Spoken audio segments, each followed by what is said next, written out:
quase nas primeiras aulas, só não foi na primeira aula ou na segunda, porque havia que falar sobre a psoríase, provavelmente em primeiro lugar, que é uma doença muito comum, mas vocês já começaram a ter aulas práticas aqui connosco e provavelmente até em regime de internamento vão poder ver algumas destas infecções bacterianas da pele.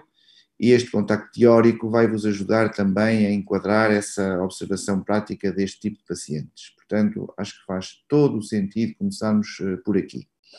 E eu vou só colocar o relógio aqui ao meu lado para ir controlando o tempo. São 8h09, muito bem, eu demorarei 45, 50 minutos no máximo a dar esta matéria. E vamos então começar.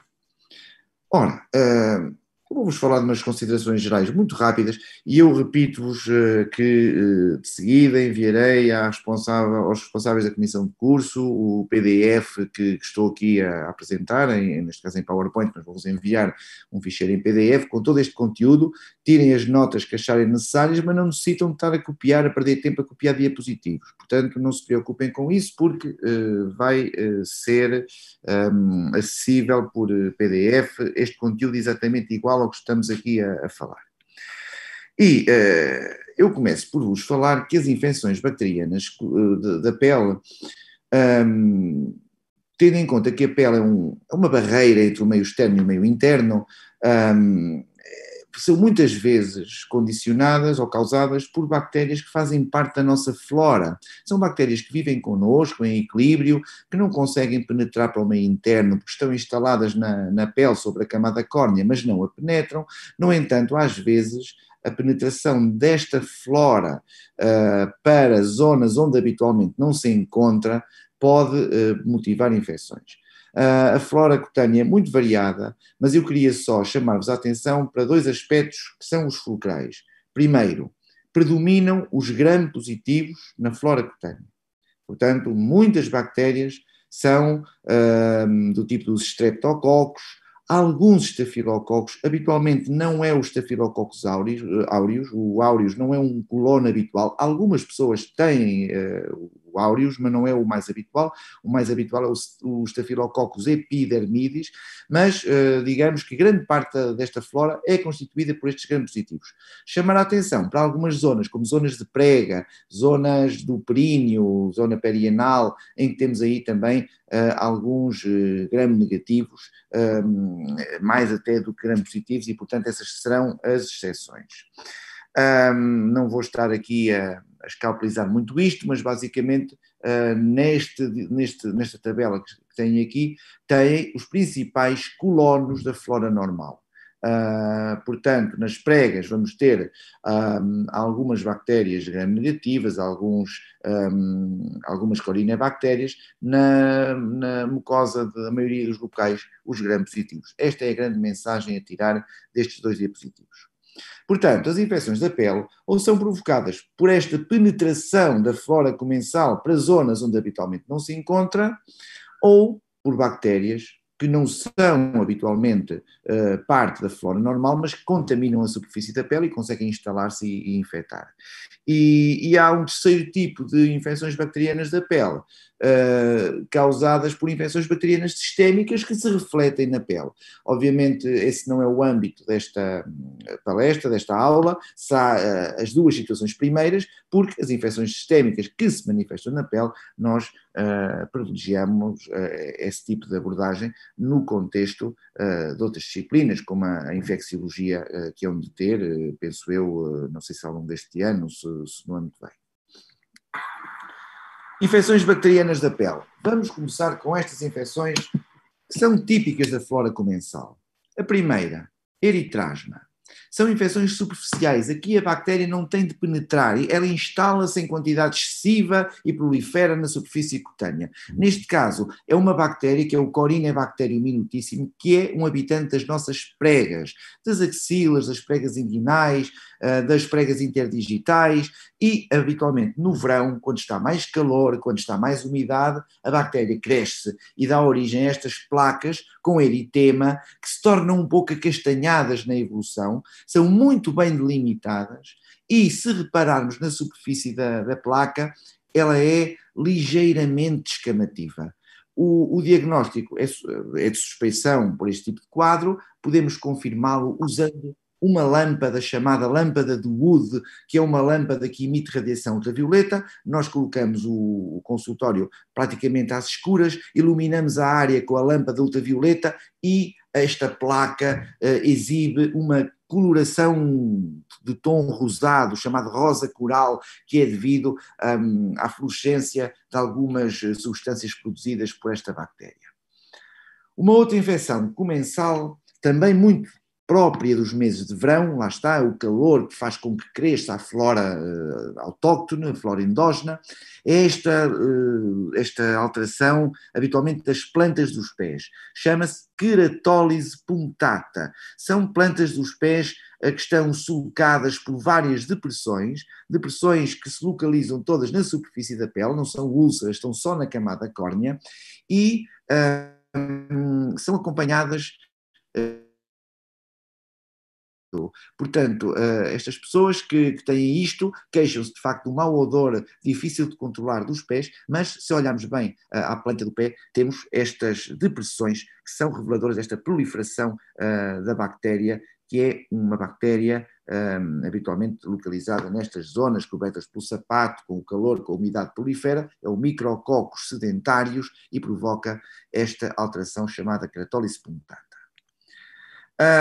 Depois, há infecções de bactérias que podem acontecer em qualquer lugar do corpo, não são próprias destas áreas específicas, que são provocadas essencialmente por gram-positivos e são as chamadas piodermites superficiais. Algumas instalam-se na pele em geral, sem necessidade de folículos pilosos para penetrar, como é o caso do impétigo vulgar, do impétigo bulhoso e do ectima. Outras penetram no folículo piloso e é através desse folículo que vão causar o fenómeno infeccioso, que é o caso da foliculite, do furúnculo e do antraz. Vamos olhar um pouco mais de perto estas alterações. Reparem, o impétigo vulgar, uma infecção muitíssimo relevante na idade pediátrica, relativamente frequente.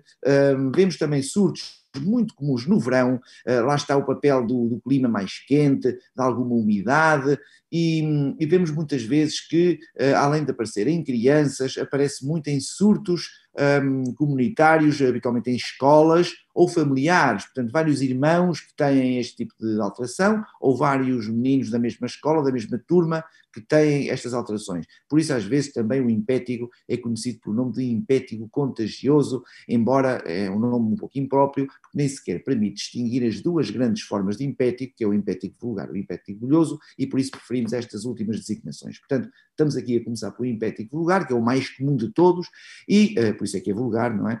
E este impétigo vulgar é quase sempre causado pelo streptococo do tipo A, beta-hemolítico, o Streptococcus pyogenes. A estirpe que provoca este quadro cutâneo é diferente da estirpe que é causadora das amigdalites e, portanto, esta estirpe não provoca a febre reumática, que é uma complicação de algumas amigdalites bacterianas não tratadas. No entanto, em casos raros, mas que podem acontecer, pode haver indução de uma glomerulonefrite pós-streptocócica após um impétigo e é uma possibilidade que não podemos descartar totalmente e por isso estas infecções devem ser prontamente tratadas. O que é que faz este tipo de infecção? Ora bem, a bactéria instala-se na superfície cutânea, na camada córnea, e vai induzir a formação de uma vesícula, às vezes até de uma pústula, mas habitualmente é uma pequena vesícula. É uma vesícula muito superficial, muito fina, é uma vesícula subcórnea, rapidamente rebenta, perfura e dá origem a uma erosão. Esta situação vai alastrando e vai acompanhar-se por lesões idênticas na periferia. E essa erosão que se instala faz-se cobrir por uma crosta que tem uma cor amarelo-alaranjada, a chamada cor de mel, por isso chamamos a estas crostas melicéricas. Estas crostas melicéricas são fundamentais para o diagnóstico, porque são muito típicas desta situação. E outra coisa muito típica é a localização. Estas lesões predominam nas áreas em redor dos orifícios naturais, como é o caso da área envolvente da boca, envolvente do nariz, dos olhos, às vezes também dos orifícios anogenitais e também em zonas de prega cutânea, como as pregas axilares, interdigitais, etc. Portanto, são nessas zonas que a bactéria se aloja mais frequentemente e causa estas lesões. Temos aqui quadros exuberantes mostrando as crostas cor de mel, alaranjadas, amareladas, nestas áreas em redor de orifícios naturais e numa criança. É o quadro típico de um impétigo vulgar.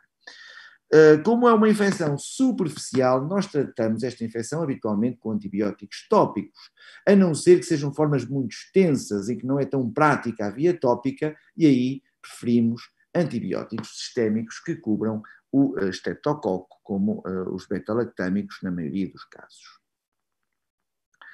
Já o impétigo bulhoso é também uma infecção superficial causada geralmente pelo Staphylococcus aureus.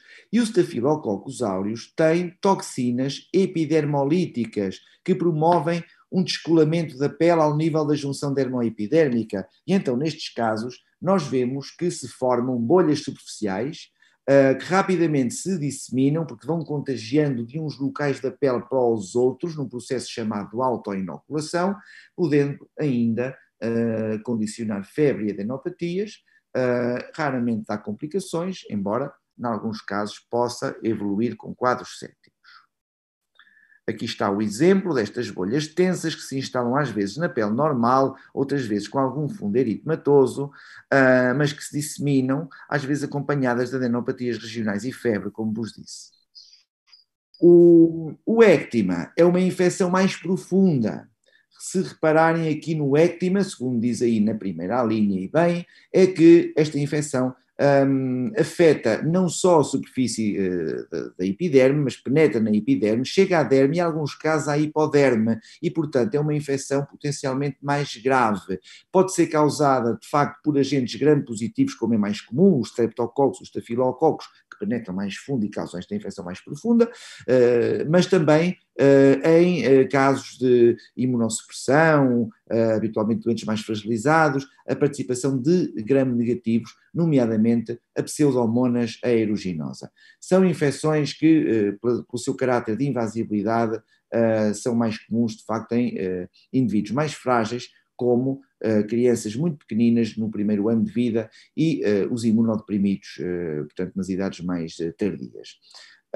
Claro que, por ser uma infecção mais profunda, é mais comum o cortejo sintomático que acompanha habitualmente muitas infecções, que é a síndrome febril, não é? E, por vezes, o desenvolvimento de quadros de sepsis com ponto de partida cutâneo podem ser complicação destes fenómenos de ectema. Veem que o ectema é caracterizado por estas lesões nodulares ou papulares inflamatórias que ulceram porque é uma penetração da bactéria em profundidade, e há uma drenagem habitualmente seropurulenta ou francamente purulenta do interior destas ulcerações. Às vezes até antes da ulceração, como na imagem inferior direita, há o estabelecimento de uma zona de necrose cutânea que rapidamente ulcera e dá origem à tal drenagem seropurulenta evocativa de uma infecção piogénica. Claro que aqui o tratamento do ectema, que é uma infecção mais profunda e grave, passa pelo uso de antibióticos sistémicos que cubram os gram-positivos causais ou eventual cobertura associada para gram-negativos, particularmente quando há sepsis associada, temos de cobrir tudo isto, porque muitas vezes aqui também, como vos disse, a pseudomonas aeruginosa é um agente causal que não é de descurar devido à sua prevalência. Depois, as infecções superficiais são infecções do folículo. Ora, os folículos pilosos podem deixar-se penetrar por bactérias e, consoante o atingimento profundo ou superficial, vamos ter várias infecções. Temos a parte terminal do folículo afetada, causando foliculites superficiais. Temos a parte profunda do folículo afetada, causando os furúnculos. E às vezes temos vários folículos adjacentes infectados profundamente, causando como que lesões tumorais inflamatórias a drenar pus por vários orifícios foliculares, e aí temos o antraz. Portanto, foliculite superficial, furúnculo profundo, antraz um agregado de vários folículos, ou de vários furúnculos, diria, que estão a confluir uns com os outros. Vamos ver mais em pormenor estes quadros.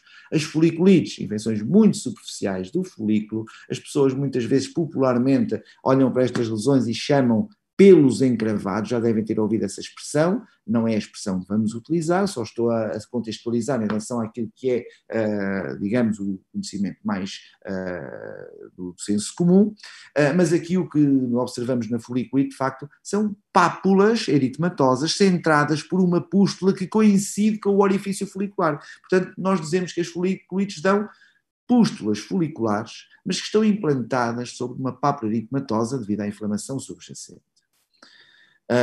Já o furúnculo é mais profundo, dá verdadeiros abscessos foliculares, dá pápulas ou nódulos que são igualmente centrados por áreas pustulosas que correspondem à abertura do folículo e estas lesões são também dolorosas e às vezes têm uma certa flutuação à palpação porque há acumulação de líquido purulento no interior do folículo. Se houver vários orifícios foliculares a drenar do mesmo nódulo, é porque há vários folículos afetados que estão a confluir uns com os outros, e este fenómeno chama-se então antraz. Não confundir o antraz com o anthrax do Bacillus anthracis, que é uma coisa que em português se chama carbúnculo.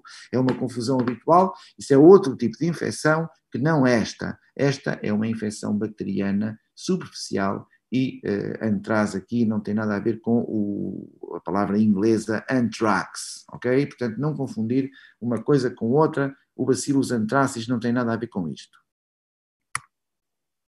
Estas infecções mais profundas precisam de antibioterapia sistémica, mas os foliculites são tão superficiais que, se forem pouco extensas e limitadas numa área circunscrita, tratam-se apenas com antibióticos tópicos.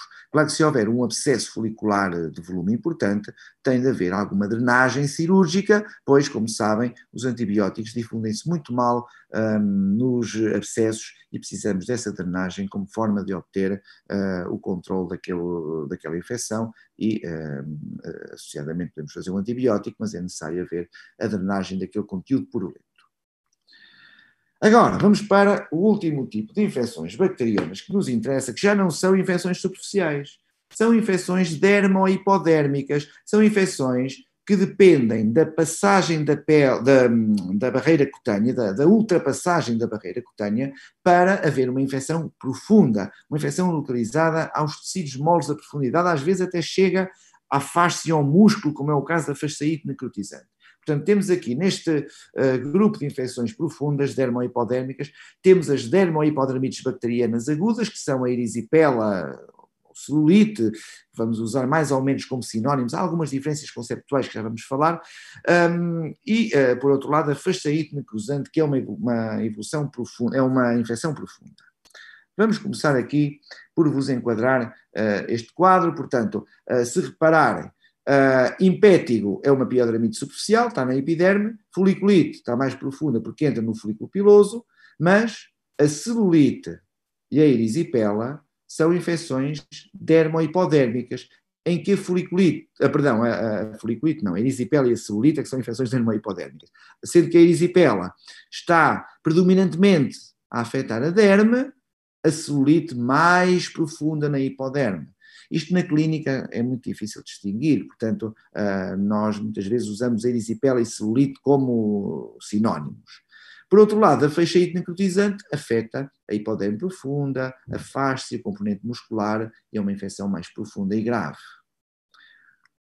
Como é que isto se traduz clinicamente? Começamos aqui com a erisipela e celulite, também chamadas às vezes em conjunto como dermohipodermites bacterianas agudas. São infecções que requerem, como vos disse, uma porta de entrada, uma perda de continuidade da camada córnea que permite às bactérias penetrarem. Quase sempre, 90%, quase sempre, são causadas por streptococcus piógenes. Isso facilita-nos na hora de escolher um fármaco que cubra o agente, porque quase sempre é este agente. São facilitadas por alguns fatores endógenos e exógenos, como o clima mais quente, a obesidade, a diabetes, a imunossupressão e o linfedema crónico promove uma estase linfática e uma estase das bactérias que não são eliminadas dos tecidos e promovem, portanto, ali uma infecção no local onde se aloja. Quase sempre são infecções localizadas à perna, é o local mais comum, mas, além da perna, o local seguinte onde pode ocorrer com maior frequência será a face e, a seguir, o membro superior. Geralmente, estas infecções são começadas clinicamente com um quadro chamado quadro prodrómico, em que não há ainda sinais claros do foco de infecção, mas o doente tem uma febre que pode ser muito elevada, 40 graus muitas vezes, não é raro que assim seja, com arrepios de frio intensos, com os calafrios, com sudorese, com anorexia, com mal-estar geral. E este pródromo, que nem sempre é tão claro quanto isso, particularmente nas formas mais profundas, como a celulite, mas este quadro vai amainando, vai atenuando nos dias subsequentes, e nesses dias subsequentes surge o foco claro de infecção, a chamada fase de estado, em que surge a placa inflamatória no local que é sede da infecção.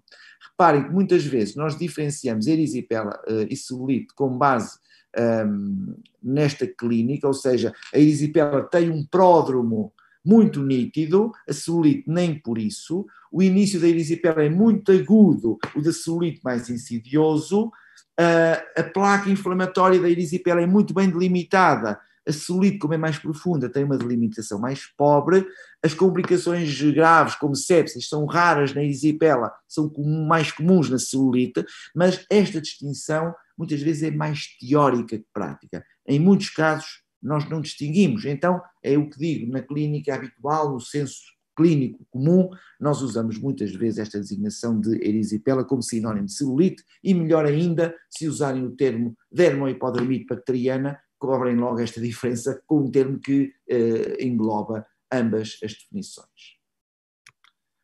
Esta é a clínica, a chamada fase de estado, a formação desta placa, o aparecimento agudo e rápido de uma placa que tem eritema, tem todos os sinais inflamatórios que vocês conhecem da fisiopatologia, os chamados sinais de Celsus, ou seja, é uma placa quente, é dolorosa à palpação, melhor delimitada nas formas mais superficiais, menos delimitada nas formas profundas. O que acontece é que cursa também com um edema associado, portanto, a perna é o local mais frequente, a perna está de facto edematosa, além de ter o eritema, a dor e o calor, portanto tem todos os sinais de infecção e pode associar-se, claro, à impotência funcional. É o doente que diz que quando caminha tem aumento de dor e tem dificuldade em fazê-lo.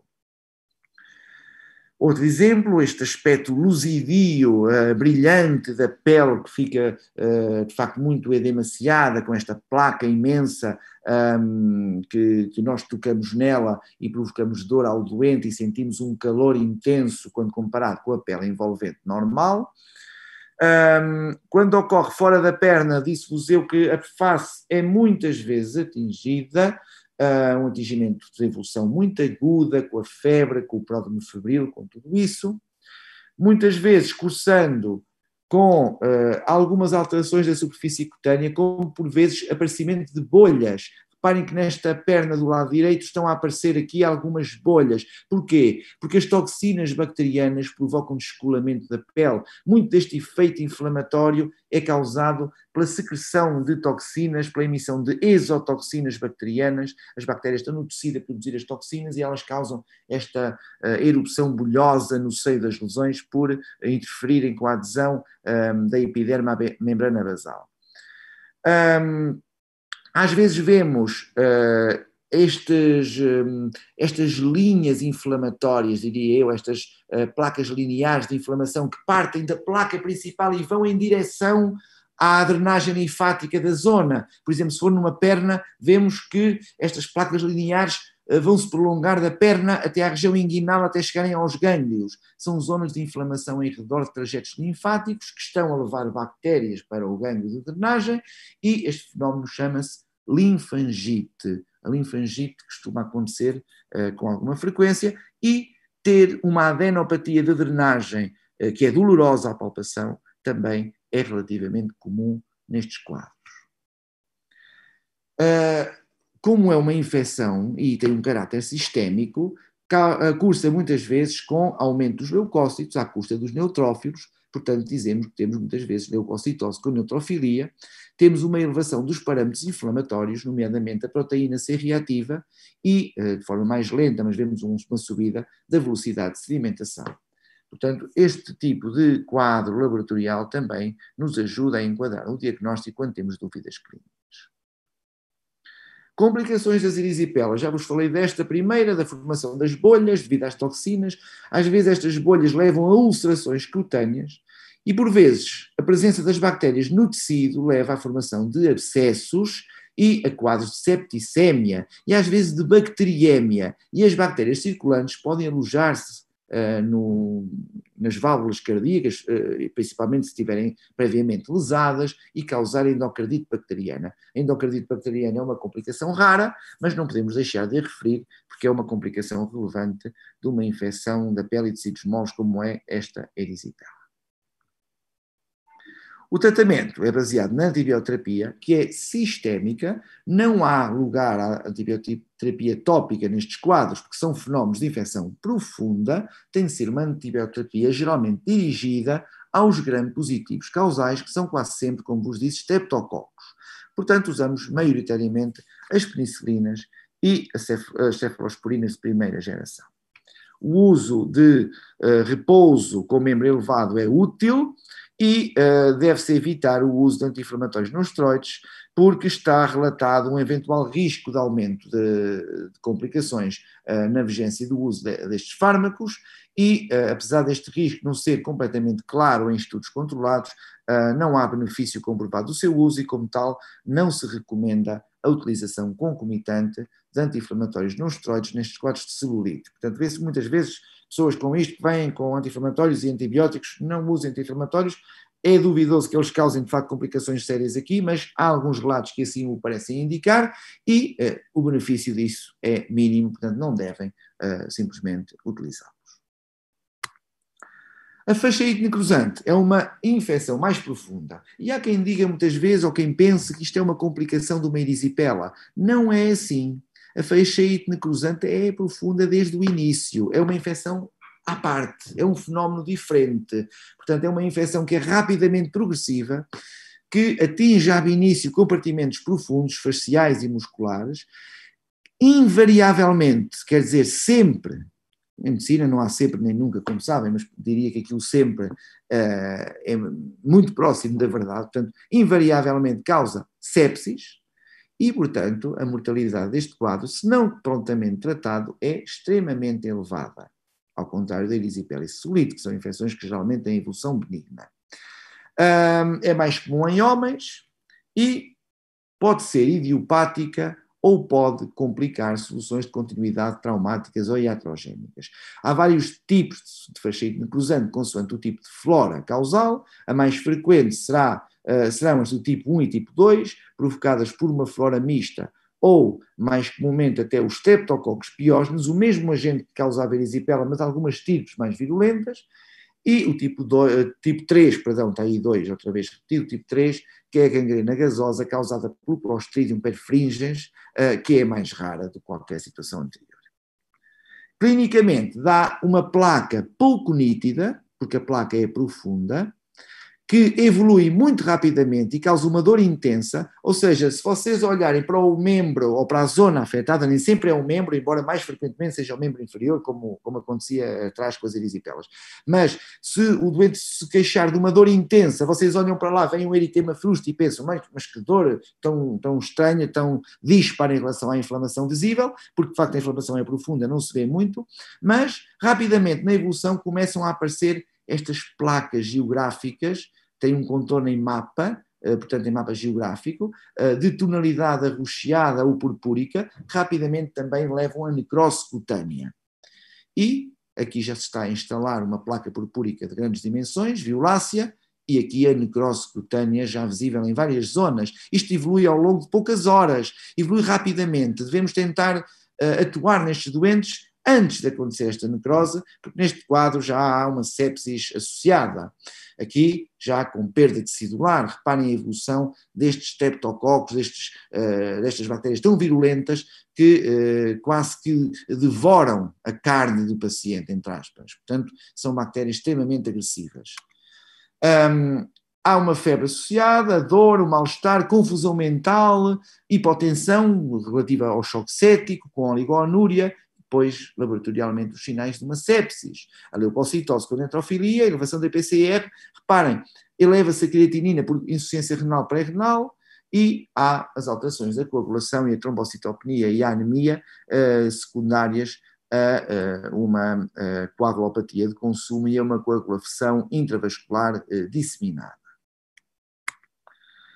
Estes doentes precisam de medidas de suporte hemodinâmico que lhes permitam suportar este choque séptico, mas o que é emergente mesmo, é o desbridamento cirúrgico. Estes doentes precisam de fasciotomias de drenagem, de desbridamento de tecido necrótico e de drenagem de coleções purulentas. A cirurgia é fundamental para controlar este fenómeno e é emergente, é uma emergência cirúrgica que nós encontramos em dermatologia, é a fasciite necrosante.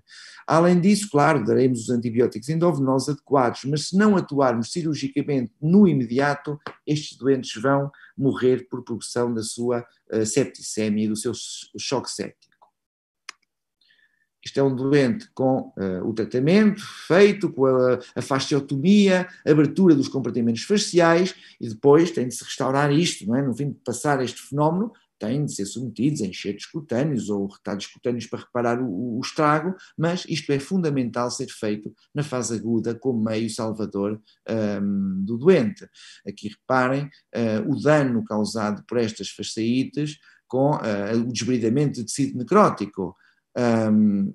Portanto, são situações de emergência.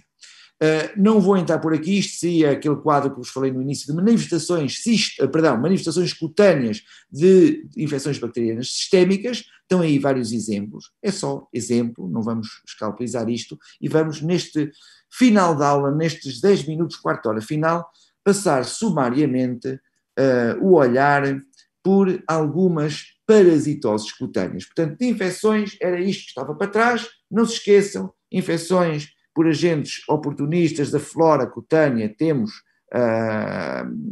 o eritrasma, a keratólise punctata, piodermites superficiais, temos nas infecções foliculares a foliculite, o furúnculo e o antraz, nas mais superficiais não foliculares temos o impétigo vulgar, o bulhoso e o ectima, e depois nas infecções dermohipodérmicas profundas temos a erisipela celulite e temos a fasciite necrosante. Portanto, este é o panorama das infecções bacterianas que tereis de saber para responderem, de facto, de forma adequada às perguntas que saíram em exame, que só servirão para verificar a adequação do vosso conhecimento para poderem enfrentar estas situações no doente real, e vão ver alguns destes doentes quando vierem cá às aulas práticas, seguramente. Parasitoses cutâneas. Há dois grandes grupos consoante o tipo de agente que causa, são as provocadas por ácaros e são as provocadas por insetos. Os ácaros, que são parasitas da pele, são representados essencialmente por o agente da sarna ou escabiose. E os insetos são representados pelos piolhos, dos quais encontramos os piolhos que afetam o couro cabeludo, causam a pediculose da cabeça, os do corpo e os da pediculose púbica.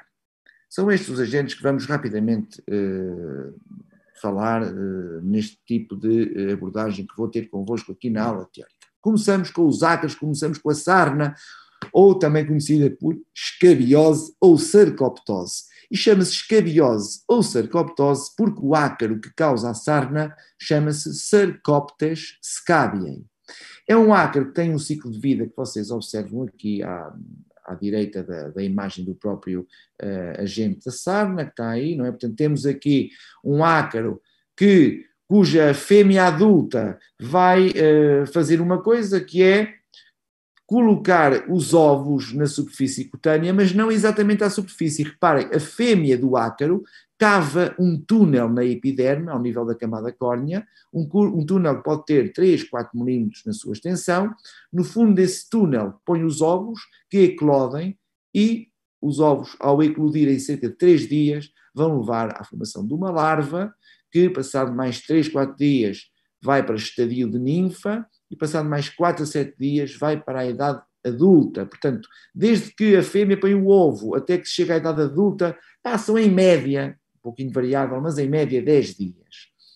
Depois os adultos acasalam, macho e fêmea, a fêmea volta a entrar na camada córnea e restaura o ciclo de vida. Portanto, à medida que a infestação vai evoluindo, o indivíduo que tem este ácaro vai tendo cada vez mais lesões, cada vez mais queixas, porque há um aumento do número de parasitas cuja população se vai alargando à medida que a infestação progride.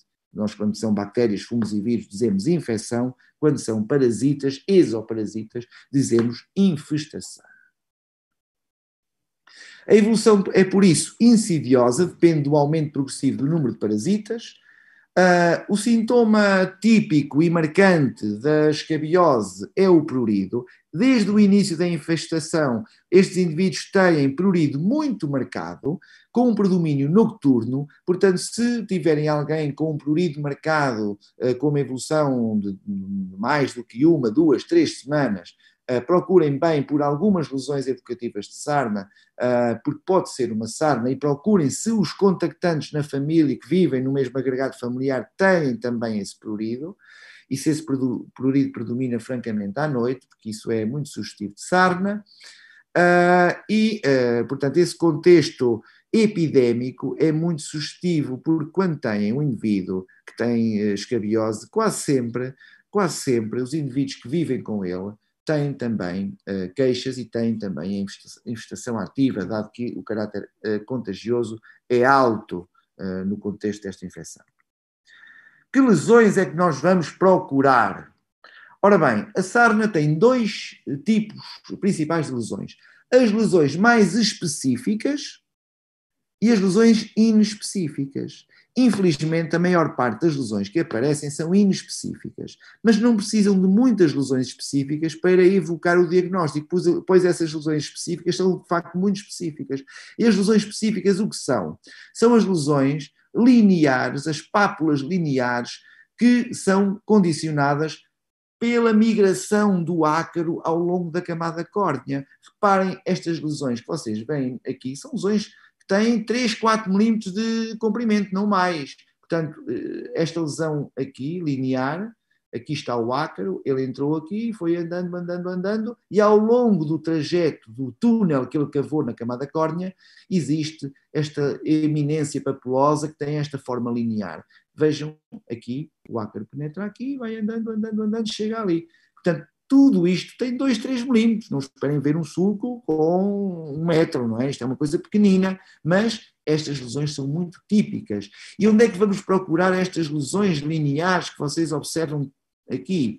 Ora, nós vemos-las muito em alguns lugares muito específicos, como é o caso dos espaços interdigitais das mãos, das zonas do punho, da região tibiotársica, dos genitais, das areolas mamárias e das axilas. São nestes locais principais que vocês devem procurar com muito cuidado se têm sulcos escabióticos. Portanto, não se esqueçam, zonas interdigitais das mãos, zona dos punhos, zona dos tornozelos, zona genital, areolas mamárias e axilas. São estas as zonas onde mais vezes encontramos estes sulcos escabióticos, que é o nome destas pápulas lineares, que são as tais lesões específicas. Infelizmente, como vos disse, a maioria das lesões não são específicas, são apenas pápulas. São pápulas, muitas vezes escoriadas porque o indivíduo as coça, e não muito mais do que isso. São estas lesões que vocês veem aqui. Mas, se o indivíduo que tem isto for inquirido, vai-vos dizer que já anda com prurido há muito tempo e que há mais pessoas em casa que vivem com ele que também têm quadros parecidos.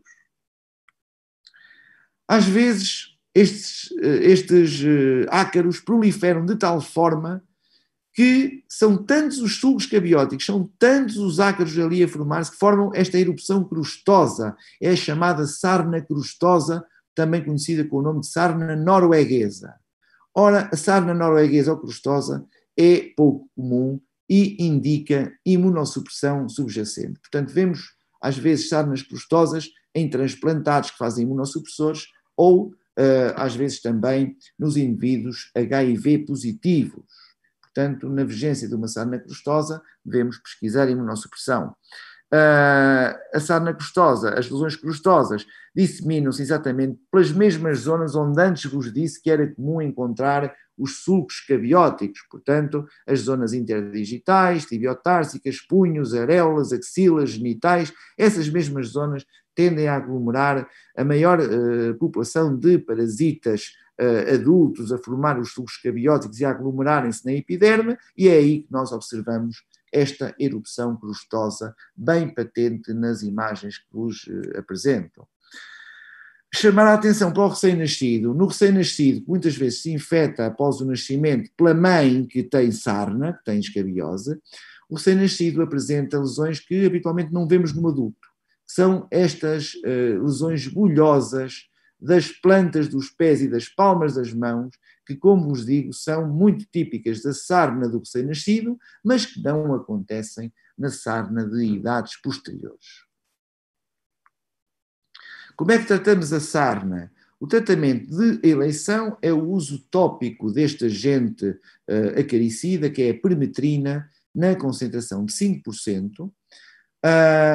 Não é fácil encontrar permetrina, que não existe no mercado nacional nesta concentração, só existem concentrações que são úteis para os piolhos, para a pediculose, que é a 1,5%, e por isso, quando não conseguimos que nos manipulem a permetrina nesta concentração, fazemos manipulados de enxofre, com enxofre a 3 a 10% por via tópica, capaz de controlar o crescimento deste parasita. Nós habitualmente o que fazemos é fazer aplicação à noite do acaricida, de manhã, cerca de 8 a 12 horas depois, toma banho e retira, faz a aplicação 3 dias consecutivos para garantir uma eliminação dos parasitas. Nesse período em que trata, é importante e fundamental tratar todos os contactantes em simultâneo e lavar as roupas que têm sido usadas na cama, na higiene do banho e por aí fora, lavando-as a mais de 50 graus para matar os ácaros, e 10 dias depois repetimos uma aplicação do acaricida. Porquê? Por causa do ciclo de vida. Eu disse-vos que o ácaro demora 10 dias a chegar à idade adulta. Se houver ovos que não eclodiram, não morrem com o acaricida, vão nascer outra vez adultos e vai reinfestar. Se nós fizermos 10 dias depois uma nova aplicação, vamos eliminar de vez a infestação por sarna. Finalmente, os piolhos, uma rápida menção para a pediculose da cabeça. Os piolhos da cabeça são insetos da espécie Pediculus humanus e da subespécie Capitis. São insetos bem maiores que o ácaro da sarna, que é microscópico. Aqui o piolho tem, o adulto pode ter 2, 3 milímetros de maior comprimento e é visível ao olho nu com algum cuidado, mas o que mais se vê não é o piolho adulto, o que mais se vê são os ovos que ele coloca e que aderem ao cabelo e têm esta cor esbranquiçada. São as chamadas lêndias. É um dos sinais de que há pediculose. Mas o primeiro sinal, porventura, é o prurido. Habitualmente isto acontece na criança em idade escolar e em epidemias na escola, e a criança queixa-se de prurido, e vamos observar o couro cabeludo, vemos muitas vezes escoriações motivadas pelo ato repetitivo de coçar. As escoriações são mais típicas da zona occipital e às vezes vão palpar e sentem adenopatias occipitais devido à inflamação que a criança induz ao coçar. Portanto, às vezes o primeiro sinal de uma pediculose é a adenopatia occipital. Já o piolho do corpo também é da mesma espécie, Pediculus humanus, mas de uma subespécie diferente, Pediculus humanus corporis. É uma variante mais pequenina, tem menos de 1 milímetro de dimensão, não se vê bem a olho nu e este piolho do corpo vive nas dobras das nossas roupas e alimenta-se de sangue, pica para se alimentar, causando prurido e falo durante a noite. Durante o dia ele aloja-se nas bainhas das roupas e, portanto, eu diria que este agente é típico de pessoas que têm um índice de higiene muito baixo, nomeadamente os vagabundos e sem-abrigo, que vivem na rua, não mudam de roupa há muito tempo, e essas roupas albergam facilmente estes piolhos que induzem prurido e pápulas escoriadas ao longo do corpo, porque se alimentam de sangue e é esse local da picada que induz essa resposta inflamatória e que causa esse prurido marcado. Finalmente, a pediculose do pubis. Portanto, é uma doença que muitas vezes é adquirida por via sexual, mas não é só no pubis que esta pediculose ocorre, pode ocorrer também nos pelos corporais, pelos axilares e cílios palpebrais. Não afeta a cabeça, atenção, isso é o piolho da cabeça. Este afeta os pelos corporais, geralmente os pelos púbicos, como vos disse, porque é uma infestação que ocorre muitas vezes no contexto de contágio sexual. O agente é o Phtyrus pubis, este agente que vem aqui, o inseto também, tem estas garras nas patas, agarrando-se ao pelo, estando agarrado à raiz do pelo durante a maior parte do tempo. O que se vê aqui nestes cílios palpebrais não são as lêndeas, são os indivíduos adultos agarradinhos à base do pelo. Eles também saem de vez em quando para vir à zona da pele para picar, porque são agentes hematófagos, precisam de sangue do hospedeiro para sobreviver e por isso também causam pápulas inflamatórias que dão prurido. Estas infestações por piolhos são sensíveis à permetrina, todas elas. Quando não usamos permetrina, usamos muitas vezes agentes como o dimeticona ou o óleo essencial de sésamo, que são agentes que fazem uma oclusão dos orifícios respiratórios do piolho e os matam por asfixia. No caso da pediculose púbica, às vezes nem precisamos tratar com nada se simplesmente fizermos uma tricotomia. O indivíduo rapou os pelos, acabou o habitat, acabou o animal, quer dizer, matámos o bicho porque não tem habitat para sobreviver, que ele depende dos piolhos para estar agarrado à pele. Portanto, se houver uma remoção dos pelos, ele vai desaparecer. No caso de afecção dos cílios palpebrais, resta-nos remover com uma pinça os parasitas um a um para que eliminemos a infestação. Portanto, este era o conteúdo letivo da aula de hoje, infecções bacterianas principalmente e, reta final, infestações parasitárias. Restam 4 minutinhos até às 9. Gosto sempre de deixar uns minutinhos para responder a alguma questão que porventura possa ter suscitado com a exposição que fiz. Se for o caso, digam dúvidas, questões, comentários que queiram fazer, estejam à vontade. Bom dia, professor. Bom dia. Mas, força. Sim, bom dia. Eu tenho aqui só uma questão. O agente causal na pediculose da cabeça também pode ser considerado um agente hematófago? Sim, sim. Ele alimenta-se, ele pica o couro cabeludo para se alimentar e as pápulas que vocês podem encontrar são causadas por isso. Às vezes tem só lesões de gratagem, lesões de coceira que a criança faz ao coçar. Mas sim, todos estes agentes, à exceção da sarna, o ácaro da sarna não se alimenta de sangue, mas os piolhos, sim, todos eles.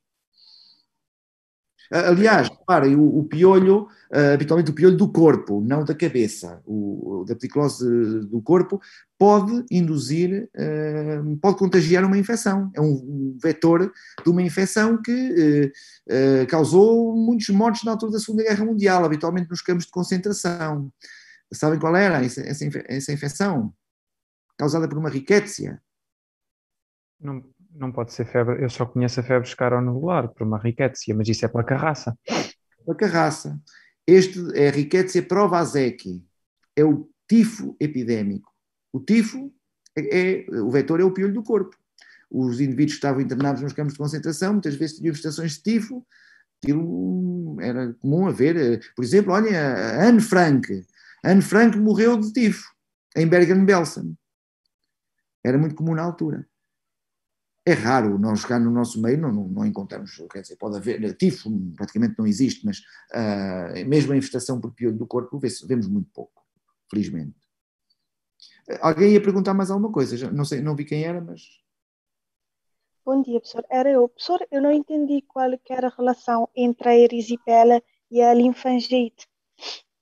A linfangite é uma manifestação, ou seja, quando tem a placa inflamatória, por exemplo, na perna, as bactérias vão sendo depuradas pelo sistema linfático, vão migrar para os vasos linfáticos e nesse trajeto até chegar aos gânglios linfáticos induz um risco, uma linha, uma placa linear de inflamação. Ora, a linfangite é isso e é uma complicação, digamos, é uma manifestação que pode ocorrer no contexto de uma erisipela. Obrigada, professor. Professora, posso colocar também uma questão? Inês, força.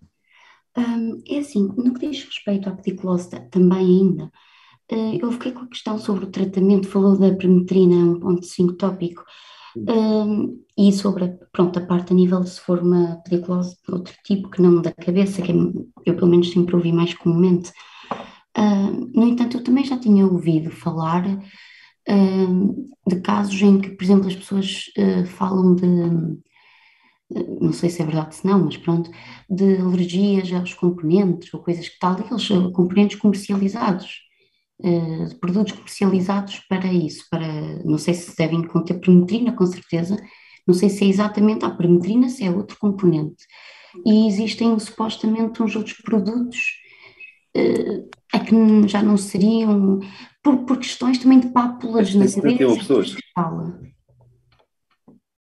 Já vou responder à sua pergunta. O Bernardo ia dizer qualquer coisa também, não sei se adicionalmente a isso.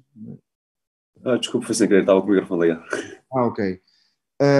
Então, tentando aqui responder à pergunta da Inês. Ora bem, qualquer produto aplicado sobre a pele pode induzir uma resposta, tipo um eczema de contacto, de natureza alérgica, isso é óbvio, e obviamente que não estão fora disso os produtos usados para esse fim.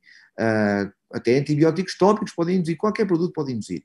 Agora, eu nunca vi nenhuma reação alérgica assim a esse tipo de produtos, não costumo ver, não é muito comum que isso suceda, mas não é impossível que isso suceda, em primeiro lugar. Segundo lugar, a permetrina e outros agentes inseticidas que matam quimicamente o piolho têm muitas resistências, para aí 30% dos piolhos que andam por aí são resistentes. A outra possibilidade de fazer é os tais produtos que são asfixiantes, que tapam os orifícios respiratórios do piolho e são potencialmente mais eficazes, porque aí não há habitualmente possibilidade de resistência, não é? Se eu for resistente a um veneno e o tomar, não morro, mas se me apertarem o pescoço, não sou resistente a isso, ninguém respira, morremos, não é? Portanto, é essa a questão que é importante referir. Mas há uma coisa muito importante nas pediculoses da cabeça, é que as pessoas pensam, põem aquilo, contacto de 20 minutos e está curada a infestação. É que algumas lêndias, alguns ovinhos, resistem e vai reinfestar. E por isso, às vezes, as mães e os pais que tratam isto nos meninos dizem: pai, não me consigo livrar disto, já fiz 5 vezes o tratamento e não me livro. Pronto, essa é uma das razões para não se livrarem. Portanto, é preciso, depois de tratar, os produtos trazem um pente muito fininho para ir passando no cabelo, que vai eliminar alguns agentes adultos que ficam e vai eliminar lêndias. É preciso estar ali meia hora, uma hora a fazer aquilo à criancinha, além de tratar com o produto. Depois é preciso que as criancinhas se tratem todas ao mesmo tempo, porque se tiver uma turma de 20 alunos e o José e a Marta, por exemplo, trataram, mas a Maria e o João não, o que é que vai acontecer ao José e à Marta? É que daí a uns dias estão outra vez infestados porque os outros não trataram. E os outros foram tratar depois, mas entretanto são contagiados por estes outra vez. Portanto, é importante depois dizer na escola, assumir que há este problema, as crianças estão várias com piolhos, vamos tratar todas, ao mesmo tempo. Isso é fundamental. E é por isso que às vezes há epidemias de piolhos que parece que não passam. E tem que se fazer o mesmo que por exemplo, no contágio da sarna, também a família toda, e seja a questão também, e lavar roupas. Aí não há essa questão das roupas, pode haver se forem chapéus, coisas assim, mas habitualmente não. Mas se pentearem com as mesmas escovas, por exemplo, podem contagiar. Repare, sim, a família toda é prudente fazer, não custa nada, mesmo que não tenham sintomas, o tratamento consiste em aplicar o produto, um contacto de 20 a 30 minutos e lavar a cabeça a seguir. Claro que se não tiver piolhos clinicamente visíveis, basta fazer isso. Se tiver lêndias e piolhos que são de facto visíveis pelo exame que se faz, deve estar ali a retirar com o pentezinho que o produto traz, que tem, digamos, os dentes muito pouco afastados para permitir retirar todo aquele conjunto de lêndias que ali se instalaram e, portanto, isso é prudente fazer para conseguirmos de uma vez por todas e com um tratamento único resolver o problema de uma só vez. Ok, obrigada. Muito bem, está na hora. Não sei se há mais alguma questão. Pronto, então, sendo assim, 2 a 8 dias cá estaremos outra vez à mesma hora. Até para a semana. Obrigada, professor. Deixa eu